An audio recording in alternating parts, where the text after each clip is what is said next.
रायगडाच्या पायथ्याशी काही अंतरावर वाकुक्षी नावाच्या छोट्याशा गावात धनगराच्या कुटुंबात आपला पती आणि छोट्याशा बाळासोबत हिरा राहायची.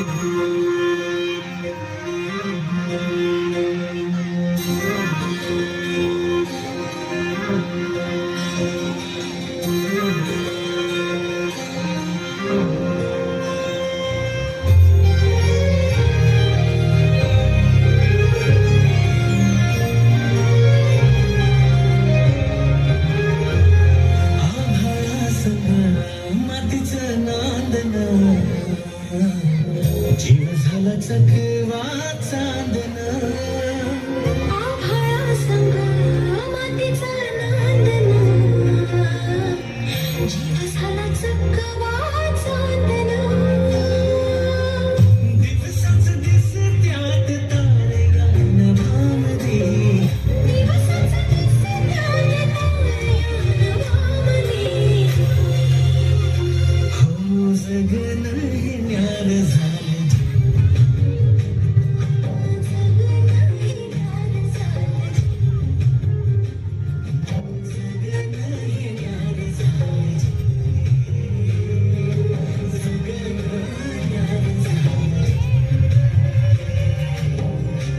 नेहमीप्रमाणे एके दिवशी हिरानं गोठ्यातून जनावरांचं दूध काढलं आणि आपल्या तान्ह्या बाळाला खेळवून पुन्हा त्याला घरी सोडून ती रायगडावर निघाली.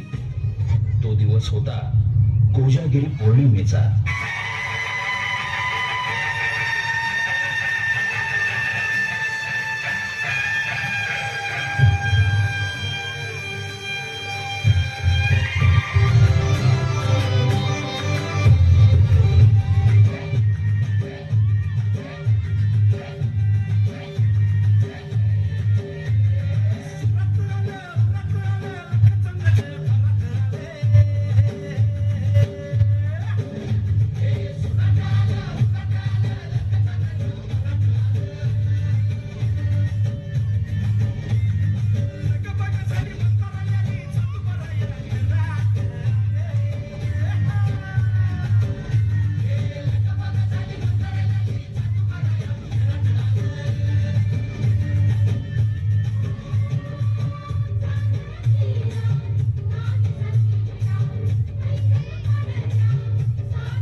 बघता बघता संध्याकाळ झाली आणि गडाचे दरवाजे बंद झाले. माझं बाळ येते आहे घरी. या पदरी बसायचे तुमच्या पुढे. मला जाऊ दे.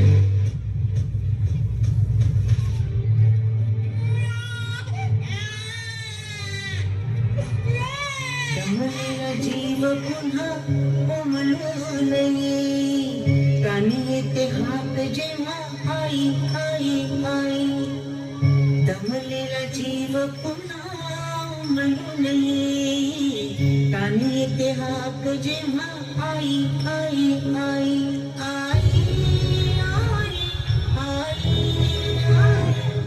आई आई कुठून तरी रस्ता असेल ना. एवढा मोठा गड. तो पश्चिमेचा कडा आहे.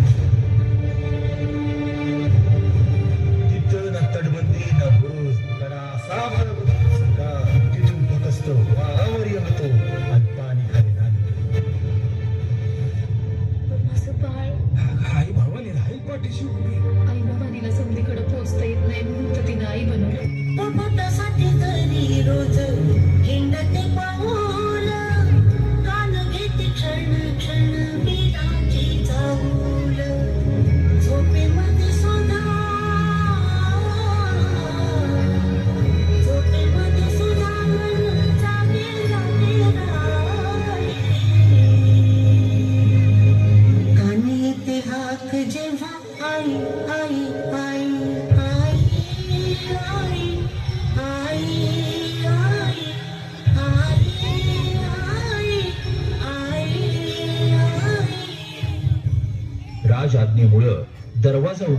शक्य नसल्यानं तिचं म्हणणं कुणीच ऐकेना. आता हिराच्या डोळ्यासमोर येत होतं ते म्हणजे तिचं घरी एकटं असलेलं तान्हं बाळ. त्याच्या आठवणीनं व्याकुळ झालेल्या हिरानं किल्ल्याच्या कडावरून खाली उतरण्याचा निर्णय घेतला.